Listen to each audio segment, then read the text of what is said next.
আজকে বাড়িতে হয়েছে কাঁঠালের বীজ বাটা। তো আমি ভাবলাম আমি আর একা খাবো কেন, রেসিপিটা তোমাদের সাথেও একটু শেয়ার করা যাক। তোমরা যারা জানো তারা তো জানোই, আর যারা জানো না তারা কিন্তু অবশ্যই ট্রাই করে দেখো, দারুণ লাগে কিন্তু কাঁঠালের বীজ বাটা।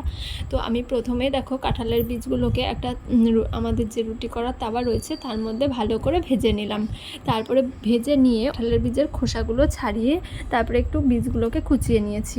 আর সাথে নিয়েছি দেখো পেঁয়াজ, রসুন আর লঙ্কা। তো তোমরা কিন্তু এখানে শুকনো লঙ্কা ব্যবহার করতে পারো, আর ঝালটা তোমরা যে যেরকম খাও সেইভাবেই ঝালটা দেবে। তো এরপরে আমি দেখো একটা কড়াইতে একটু তেল নিয়ে তেলের মধ্যে পেঁয়াজগুলো ভালো করে ভেজে নিচ্ছি। আর পেঁয়াজটা একটু ভেজে তারপরে দিয়ে দিলাম লঙ্কা, আর লঙ্কার পরে দিলাম রসুন। রসুনটা আমি লাস্টেই দিলাম, কেন কি রসুনের যে গন্ধটা হয় সেটা আগে দিলে গন্ধটা চলে যাবে, তাই জন্য আমি লাস্টেই দিলাম।